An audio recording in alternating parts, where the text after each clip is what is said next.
Hello friends, welcome to Uma's happy kitchen. இன்னைக்கு பாரம்பரியமான ஆரோக்கியமிக்க சுவையான பச்சரிசி மாவு குழாய் புட்டு செய்ய போறேங்க. சப்ஸ்கிரைப் பண்ணவங்களுக்கெல்லாம் ரொம்ப ரொம்ப நன்றி. சப்ஸ்கிரைப் பண்ணாதவங்க சப்ஸ்கிரைப் பண்ணிட்டு பெல் பட்டனை கிளிக் பண்ணுங்க. அப்பதான் நான் போடுற ரெசிபி எல்லாம் உங்களுக்கு வீடியோவா நோட்டிபிகேஷன் வரும். பச்சரிசி மாவு குழாய் புட்டு செய்யறதுக்கு தேவையான பொருட்கள் என்னென்னங்கிறத பார்ப்போங்க. பச்சரிசி மாவு ஒரு பவுல் 250 கிராம். நீங்க இதை பச்சரிசியை கழுவி காய வச்சு அரைச்சி எடுத்துக்கலாம். இல்லைன்னா கடையிலேயே ரெடிமேடாவும் நீங்க வாங்கி செய்யலாங்க. ஒரு சின்ன தேங்காய் எடுத்து நல்லா துருவி வச்சிருக்கேன். நீங்க கடைசி வரைக்கும் ஓடு வரைக்கும் திருவாதீங்க, அப்புறம் கருப்பு கருப்பா வரும். இந்த மாதிரி நல்ல வெள்ளையா இருக்க மாதிரி திருவி வச்சுக்கோங்க. தேங்காய் துருவல் 1 கப், உப்பு சிறிதளவு, ஏலக்காய் பொடி 1 ஸ்பூனுங்க. இந்த ஏலக்காய் பொடி நான் ஏற்கனவே டிப்ஸ் சொல்லியிருக்கேன். நீங்க ஏலக்காய் பவுடர் பொடி நைஸா அரைக்கணும்னா ஃப்ரீசர்ல ஏலக்காயை வச்சுட்டு நீங்க அதுக்கப்புறம் எடுத்து மிக்சி ஜார்ல போட்டு அரைச்சிங்கன்னா நல்லா நைஸா பவுடர் ஆயிருங்க.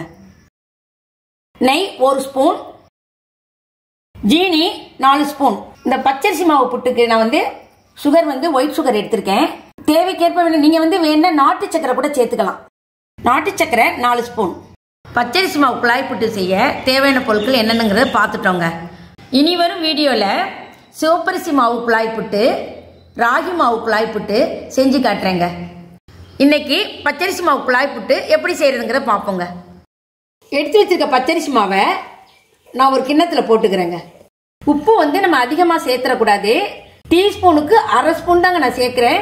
அதிகமா சேர்த்துட்டா உப்பு கரிக்க ஆரம்பிச்சிருங்க. நீங்க மாவு எவ்வளவு சேர்க்கிறீங்களோ அதுக்கேற்ற மாதிரி உப்பை அதிகப்படுத்திக்கலாம். இப்போ நல்லா மிக்ஸ் பண்ணிக்குவோம். மாவையும் நம்ம போட்டிருக்க உப்பையும் நல்லா மிக்ஸ் பண்ணிக்கங்க. இப்போ நம்ம நெக்ஸ்ட் என்ன பண்ணணும்னா, பச்சை தண்ணி நான் எடுத்து வச்சிருக்கேன். அதை கொஞ்சம் கொஞ்சமாக தெளிச்சு நம்ம கிளறிக்கணும். நான் கடையில் வாங்கின பச்சரிசி மாவு தான் செய்கிறேன். நீங்கள் வீட்டில் பச்சரிசி மாவு அரைச்சது செஞ்சீங்கன்னா அதை லைட்டாக கடாயில் போட்டு லைட்டு சூடு வர வரைக்கும் ஒரு 3 நிமிஷம் அந்த மாவை வறுத்துட்டு அதுக்கப்புறம் நீங்கள் செய்யுங்க. பாருங்கள், நான் கொஞ்சம் கொஞ்சமாக தான் தெளித்து மைல்டாக அப்படி கிளறிக்கிறேன். நான் பாருங்கள் 1 டம்ளர் தண்ணி எடுத்தேன். 1/2 டம்ளர் கூட தேவைப்படலை. லைட்டாக அப்படி விரல வச்சு கிளறிக்கிட்டே இருக்கணுங்க. இப்போ நம்ம தண்ணி கொஞ்சம் கொஞ்சமாக தெளித்து நல்லா பெசரியாச்சு. மாவை நம்ம கையில் பிடிச்சோம்னா இப்படி கொழுக்கட்டை மாதிரி பிடிமானம் வரணும். இப்போ அதை உதுத்திங்கன்னு வச்சுங்களேன். பாருங்கள், ஒரு கட்டிக்கிட்டு எதுவும் இல்லாமல் அப்படியே பொலன்னு கொட்டுது பாருங்கள். இந்த மாதிரி இருக்கணும்.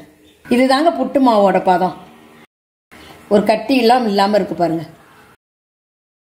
இப்போ என்கிட்ட இந்த புட்டு குழாய் இருக்குங்க. அதனால நான் புட்டு குழாய் இப்போ குழாய் புட்டு நான் செய்ய போகிறேன்.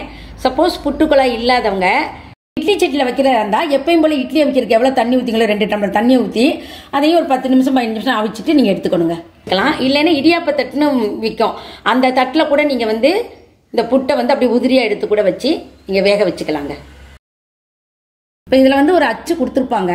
நம்ம என்ன பண்ணணும், இதில் நெய்யை தடவிட்டு இதில் அச்சையும் போட்டுட்டு இதில் மாவை கொஞ்சம் தேங்காய் கொஞ்சம் மாவு கொஞ்சம் தேங்காய் கொஞ்சம் மாவுன்னு சொல்லி ஃபுல் பண்ணிவிட்டு நம்ம இதில் வச்சு மூடி வச்சிடணுங்க. இப்போ ஸ்டவ்வை பற்ற வச்சு மீடியம் தீயில் வச்சுக்குவோம். புட்டு அவிக்கிற சட்டியில் தண்ணி ஊற்றிக்குவோம். அவ்வளோதாங்க. நல்லா 2 டம்ளர் தண்ணிகிட்ட ஊற்றிருக்கேன். இந்த அளவு வந்திருக்கு. அதில் அரை அளவு கீழே இருந்தால் போதும். ரொம்ப அதிகமாக இருந்துச்சுன்னா வேகையில் தண்ணி ரொம்ப ஆவியாகி புட்டு கொஞ்சம் சொதன்னு ஆகிடும். அதுக்காண்டி தண்ணி 2 டம்ளர் இருக்க மாதிரி கம்மியாக ஊற்றிக்கங்க. அதில் அரை இதுக்கு கீழே இருந்தால் போதுங்க.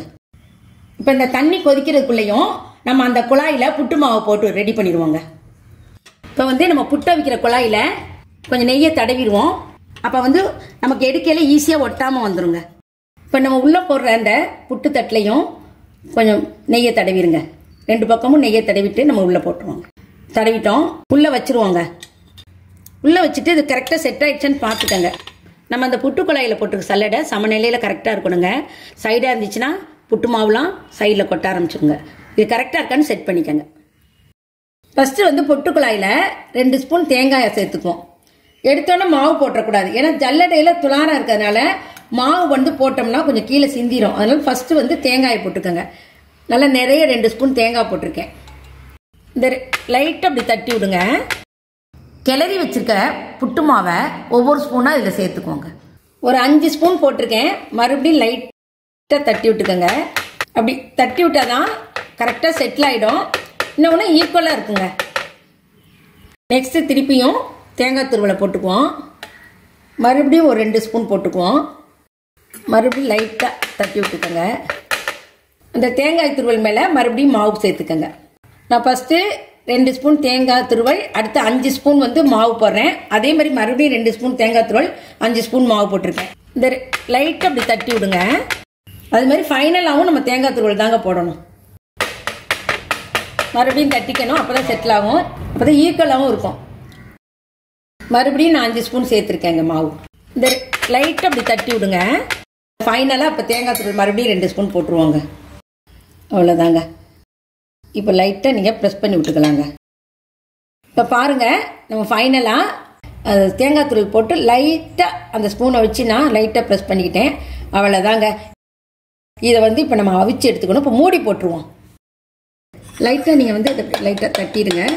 லைட்டாக நீங்கள் தட்டிட்டீங்கன்னா கேப் இல்லாமல் கரெக்டாக இந்த குழாப்புட்டு வந்து உடையாமல் எடுக்க முடியும்.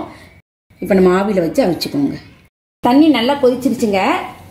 நீங்கள் மீடியமாக தீயை வச்சுக்கிட்டு இந்த புட்டு குழாயை அதில் வச்சுருங்க. மாவு பச்சை தண்ணி ஊற்றி பிணைஞ்சதுனால நம்ம 20 நிமிஷம் வேக விட்டுருக்கோம். நல்லா வெந்துருச்சுன்னா தோல் இருக்குல்லங்க, அந்த துளாரம் வழியாக ஆவி நல்லா வரும். அந்த புட்டு வெந்த வாசம் வருங்க. பாருங்க, புட்டு குழாய் துளாரத்தில் நல்லா ஆவி வருது, புட்டோட வாசம் வருது. இந்த நேரத்தில் நம்ம ஸ்டவ் ஆஃப் பண்ணிடுவோங்க. இப்போ திறந்து பார்ப்போங்க. நல்லா வெந்து அந்த புட்டு வாசம் சூப்பராக வருது. இப்போ கொஞ்சம் ஆறினோன்னே நான் பிளேட்டில் எடுத்து காமிக்கிறேங்க. இப்போ வெந்த குழாப்புட்டை ஒரு பிளேட்டுக்கு மாற்றிக்குவோங்க. மெல்லமாக இந்த மாதிரி கம்பி மாதிரி எடுத்துக்கோங்க. இந்த பாருங்க, புட்டு சல்லடையை வந்து ஒரு கரண்டி வச்சு மெல்லமாக தள்ளணும். நீட்டாக அழகாக உடையாமல் வருங்க.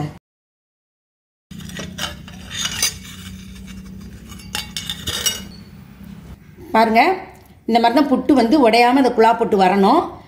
நெய் சல்லடையில் தடவி குழாயிலையும் தடவுனனால ஒட்டவும் ஒட்டாது. இந்த பாருங்க, சல்லடை எடுத்துட்டோம்.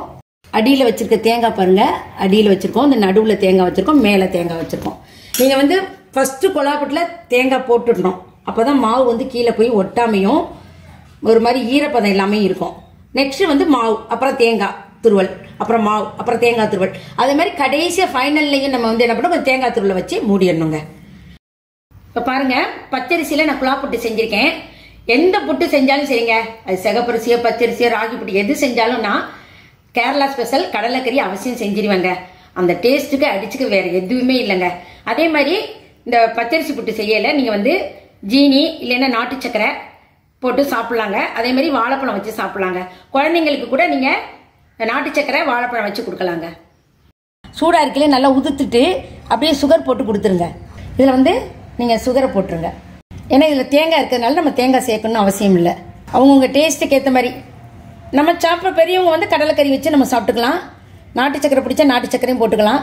இது புட்டு வந்து வெள்ளையாக இருக்கிறதுனால பச்சரிசி மாவில் செஞ்சுருக்கோம். அதனால இந்த ஜீனி போட்டோம்னா அது ஃபுல்லாக வெள்ளையாக இருக்கும், அப்படி ஒயிட்டாக இருக்கும். அதனால நான் ஜீனி கலக்கிறேங்க.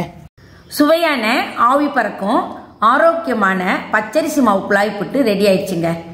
அவசியம் நீங்கள் வீட்டில் செஞ்சு பாருங்கள். வீட்டில் செஞ்சு பார்த்துட்டு உங்களுடைய மேலான கருத்துக்களை சொல்லுங்கள். உங்கள் நண்பருக்கெல்லாம் ஷேர் பண்ணுங்கள், லைக் பண்ணுங்கள், சப்ஸ்கிரைப் பண்ணுங்கள். வரும் வீடியோவில் சந்திப்போங்க. Thank you friends.